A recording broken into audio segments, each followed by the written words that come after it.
Hi everyone, welcome to my channel. My name is Renu. Today I'm going to talk about immigration program again for TR to PR pathway. Thank you so very much for the overwhelming response to my earlier video. I really feel blessed. Now, without wasting time, let's go to our FAQs. Now, before I jump on to FAQs, I would like to cover the quick update. Now, for international students, 40,000 was actually the criteria, and as I mentioned in my previous video, immigration minister has hinted upon that they would be increasing the number of applications.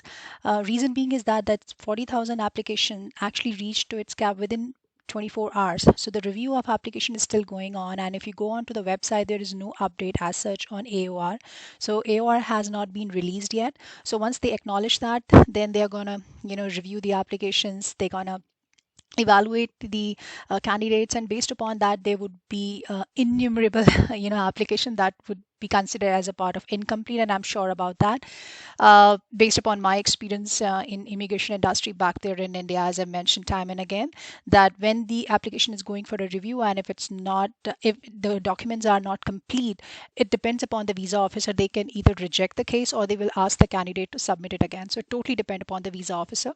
Moving on to the second category, which is very much active for essential workers and healthcare workers. Now, the target for this category is actually 50,000 applications. And if you go on to cic.gc.ca website too, you will see that 30,000 for essential workers and 20,000 is for healthcare workers. And as of now, 1,500 applications for healthcare candidates has been submitted, and 10,000 has been under the category of essential workers has been received.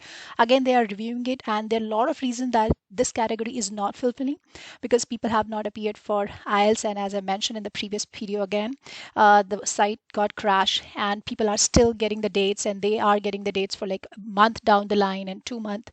And IELTS is mandatory, so you cannot complete the application, or you cannot initiate the process even without that. Now, for other three streams, French speaking, I'm not going to cover that for sure. Now, this is what I have received from the website. Like, if you see the date here, uh, it's of today. So this is the workers in category essential non-healthcare. So this is what I have talked about, like number of applications that have been accepted is 30,000, and for applications that have been submitted it's close to 10,000. And so goes for healthcare categories, approximately like 1,500, and again the quota was for 20,000. Now let's talk about the FAQs what I have received from various platforms. Now, the first one is, should I undergo the medical exam even in case if I have done the medicals in the past? Second, I'm going to read the questions first so that I can answer you step by step. Second, can my work experience as an international student in an essential occupation be considered under or will be used under one of the essential worker streams? The third is, what if I'm still on student visa but have enough hours, that's 1,560 hours in last 3 years, am I eligible to apply under stream B? Now, the next question is, what if I'm unable to get the job experience letter from my current employer? This is a very important question, and everybody's asking, and I totally can understand why this is happening. I'll definitely give the answer in detail. What if I'm not working at the moment? Then another question is, do I need to appear for IELTS again? Next question is how to update the documents to my applications. Like, I have uploaded my application document for PCC, for say if I have applied for police clearance certificate, and now I've got the original copy. So can I upload it? Now, what if my NOC is matching with two codes? That's again really confusing because a lot of people are working as a cashier or someone is working as a security guard. So they are kind of confusing with two codes at the same time. Do I need a licensed security guard to provide my working as a essential security guard? What if I have worked more than 30 hours per week during pandemic? Now, will those extra hours of my working will be counted? Now, what happened is that Canadian government actually allowed people to work as a full time till August 31st, and now people actually added a lot of hours, so that was kind of equivalent to full time. So will that be counted? So that is the basic of this question. Now, can I apply while I wait for my post graduation working work permit? So application to be approved. Now, next question is, can I ask my parents to transfer me the funds from my country of origin to show as proof of funds? Then is my student visa for PGWP, that's again postgraduate work permit, will be expired towards the end of this month, say. And now I have applied for work permit. Now in process. So this is actually in process. what should I apply as worker or student? Now, what if I don't provide my dependent information during the submission of my application? What happens after I submit my application? So here I am. I'm going to cover all the questions one by one. Now, for those who are visiting this website first time, I'm not an immigration consultant. However, I have worked with an immigration industry for more than 3 years in operations department. It was a time of file number, interview or waiver, medicals or and then landing papers. It's a story of 8 years ago. So for those who have applied under this category, they know what I'm talking about. They used to be like 3 years or maybe 4 years duration in getting the immigration, and it was totally paper-based process. Now let's move on to our answers part. So first and foremost, the question was, should I undergo the medicals again? Now you don't have to pay for medicals. It's clearly mentioned onto the website, and I'm going to give the answer based upon the fact. I'm not going to talk any random thing because this is very important, and one wrong information can actually reject your case. And I have seen with many of my clients cases during the time when I was associated with this industry, you have to be very particular, very concise. In case if you don't have the proof right now, you can submit the explanation that probably could add value to your case. Now let's move on to the answer. If you've already completed an IME as part of your previous application, you may not need to complete another one when you apply for permanent residence. So it's clearly mentioned on the website. Now, the second question was, can my work experience as an international student in an essential occupation be used under one of the essential worker streams? So the answer would be yes.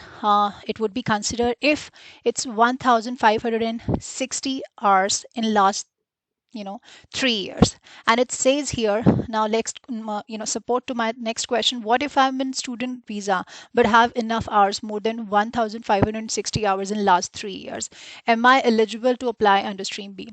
Now yes, minimum 20 hours per week is actually the eligibility off campus. Now it could be a combined experience. You don't have to work as a customer care representative, for example, with particular company for a period of say 1 year. You don't have to associate with that company, because while you're working as a student, and because of this pandemic, the lot of termination thing happens. So if you are working like maybe 3 months at a warehouse, and then 3 months again with different company, and then 4 months somewhere, so you combine it and then you get this 1,560 hours. That's a preferable work experience, and then it's like in past 3 years. So unlike your current employment, which can be in any job, but you have to make sure that whatever the job profile you do, it should match with this NOC. Now NOC is again very crucial here. Now for say 6611 is a cashiers.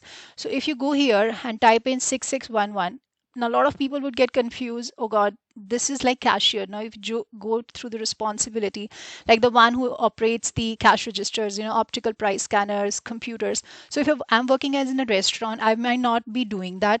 But if you see here example titles like cafeteria cashier, so that person is actually looking after all these things. Now same goes for grocery store cashier. You are doing all kind of inventory recording, you're doing all kind of submission on day-to-day basis. And they have clearly mentioned they are employed in stores, restaurant, theaters, recreational sports establishments, like gyms and all those places. So this is the whole criteria, and again you have to make sure that you match the job responsibilities here. Now next question was, what if I'm unable to get the job experience letter from my current employer? Very, very important question. And I'll just cover this part too here. Now, if you see onto the website, they have clearly mentioned that you need to be under a specific NOC to to submit your application. Now, for experience letter, in case there are companies, they would not be willing to offer you a job and responsibility letter. In that case, you need to get the pay stubs, your T4 or your joining letter or your ROE. Like ROE means like record of employment. Or even if you don't get that, you send an email to your employer, ask for that certification. And when it goes through that, even if you get the response as a no, just submit that. As I mentioned in the beginning, more you explain, that would make your case more strong. So that's very important. Now, what if I'm not working at the moment? I'm sorry, it's not applicable. If you're not working, it's clearly mentioned on the website. If you're not working, you're not eligible. Our next question is, do I need to appear for IELTS again? If you go on to the 5069 guide, it's clearly mentioned in case if you have applied for IELTS in last 2 years, you don't have to apply because it's valid for 2 years. So if you've already cleared IELTS, you have the IELTS active, you can submit that IELTS, and the CLB 4 is the eligibility criteria under this program. Now, how to update the documents to my applications? I have already uploaded my PC application. Now, want to submit the original PCC. So, in that case, you have to wait for AOR, that acknowledgement of receipt, and your file number. Only then you can submit. Or even if any other document is there, for say you forgot to submit your pay stubs. It's clearly mentioned on the website you have to submit the pay stubs. But in case if you're not able to do that, you can't do anything right now, right? So you have to wait for the response. Again, I'm repeating, it depends upon the visa officer. I would like to quote an example here. One of my client, he has submitted all the applications except the date of birth, where his father name and his date of birth has to be there on one particular document. This was the only document was required, and that person actually forgot, and the person who was looking after that case, he in fact forgot to submit that. You would not believe it, the case was actually got rejected, and it just with that piece of paper, like he has requested his school to get that matriculation certificate with the proper explanation from the principal. Luckily he got through and that case was through. Just imagine, with one paucity of document, his case was rejected. So this can happen with depending upon the visa officer to visa officer. Now again, the next question is, do I need what if my NOC is matching with two codes? Again, as I mentioned before, that it has to be close to what you're looking at. As I mentioned, like if you're in the cashiers category, or if you put any other knock, like service station attendant, so 6621, you put here and you will see the jobs and responsibilities over here only. So the one you think that okay, currently you're like actually working as a gas station attendant, so you have to go through the responsibilities. Are they close to your profile? And if they're matching up, you definitely are qualifying under this knock. So that means 6621 would be the one you have to choose. My next question is, do I need a licensed security guard to provide my working as a essential security guard? No, you don't have to. You don't have to have the licensed one. Now moving on to the next question, what if I have worked more than 30 years per week during pandemic? The same thing which I've mentioned, the government of Canada has allowed people to work full time till August 31st. Will those extra hours be counted? Now number of hours if you have exceeded, you definitely, it would be counted. It depends upon the visa officer how strongly he would recommend your case, how would he evaluate it. But based upon my experience, number of hours are counted. Now, can I apply while I wait for postgraduate work permit application to be approved? Yes, you can do that without any hesitation. Now, how to update the documents to the applications? I've already uploaded the application document for PCC, and now waiting for the PCC. Now you have to wait again for AOR, that's I mentioned. So this has been covered. Now, the next question is, can I ask my parents to transfer funds from, your citizen, like country of citizenship, for say from India or from any country? I'm afraid you cannot, because the funds has to be at least 6 months old. So this is not eligible and it's not considered to be valid as all. Now my student visa for PGWP expiring on March 21st, say March 30th or 2021, and I've applied for work permit in process. That's in process. What should I apply as a worker or a student? So in this category, you have to apply for a worker since you've already applied for it. So just make sure that you submit the copy of the application that what you have submitted. You have to give all the proof, whatever you have, even if you think that it may not be relevant, it's relevant in your file. So you have to give the complete history of what exactly you have done, what exactly is going on with your application. Now, what happens once I am done, like once you submit your application. So you have to submit your applications with this processing fee. So right of permanent residence fee, and then is your processing fee. The both has to be submitted. There's one more thing I wanted to highlight here. A lot of people have confusion, like what if I don't want to provide the information about my dependent during the submission of applications. I'm extremely sorry that you actually have to submit the application with all the information of your dependent, even if you're not they are not accompanying you. For say if you're a student and you're married and you're a baby out there in India, so you're applying for yourself, submit your processing fee and this right of permanent residence fee along with the documentation for your spouse and for your child. Even if you're not submitting the fees for them, you have to submit the application with their documents. So you have to ask them, they can upload it from India or your country. Now in case if you don't do that, I'm afraid that you will not be able to sponsor your family. So the case is going to be really weak, and it's a cumbersome job. So don't do that. Don't take a chance now.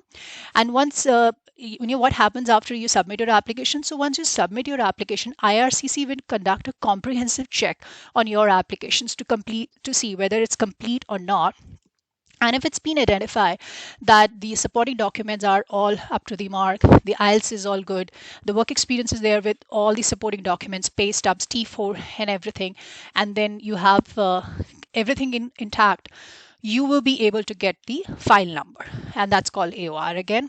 And then they will also send you an email with complete list of steps what exactly are going to happen in the future.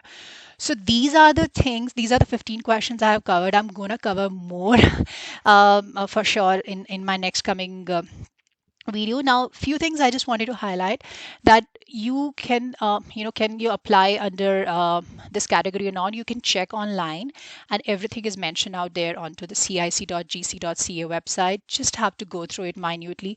If you have any question, you can always write back to me. One more thing, you should be in Canada to apply. If you try to access the online applications with an IP address from outside Canada, you might get an error message. So that's not going to work for you.